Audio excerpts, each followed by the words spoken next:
Hey, my name's Danny Wilson, aka Motorwitch. We're here at my shop, The Collective, in downtown Phoenix, Arizona. I started working on bikes when I was pretty young. As a kid, my grandfather rode, my dad rode, my mom rode as well. So it's just always been Harley for me. I've really not done anything with any other brands. I decided that I wanted to be supremely good at one thing, not okay at a bunch. So I've invested all of my time and talent into Harley-Davidson specifically.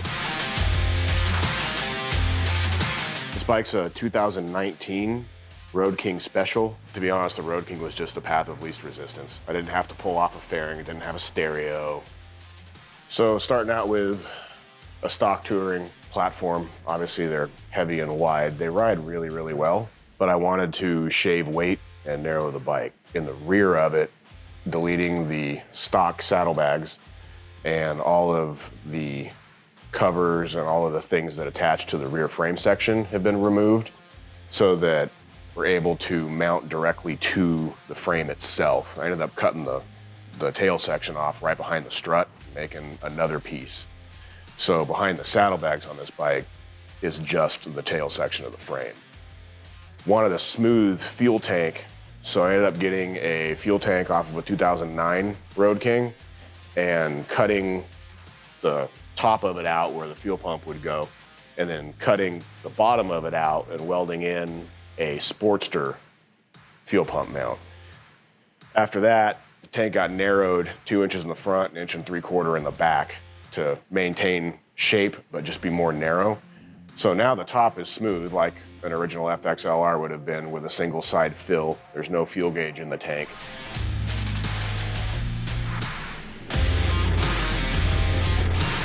The front end on this is kind of strange. The triple trees are a prototype and it's got a Racetech G6 inverted front fork. In wanting to keep it clean, I didn't want to put a fairing or anything like that on it. We ended up just making like a half-piece nacelle that lays down over the top. The headlight's a Baja Designs LP6 headlight, so they run those in like trophy trucks and off-road applications.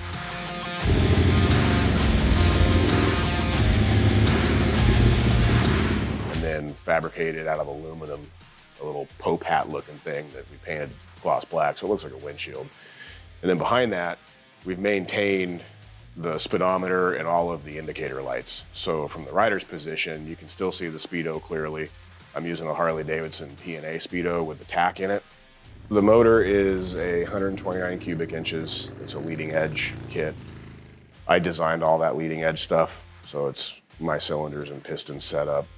We're running an S&S 550 gear drive cam in it with an S&S pump and plate.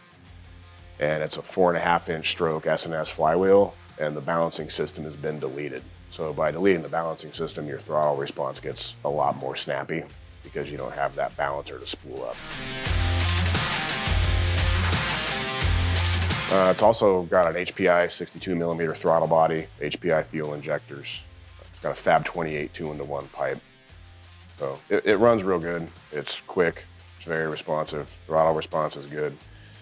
For a clutch, we're running a Recluse torque drive, and I put a Recluse slave cylinder on it so it reduces the clutch effort quite a bit.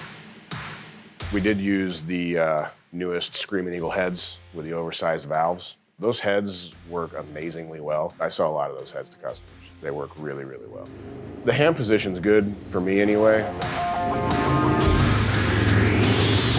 They're 16-inch FXR division split angle T-bars. And the riding position on it's super comfortable, and your body is automatically in a position to maneuver. Foot position has stayed the same. So all of the foot controls are in the stock location, and I'm running Harley-Davidson in-game footboards, brake pedal, shift lever. So all the foot controls are Harley P&A. The brake pedal's right where you need it, shifter set up right where you need it.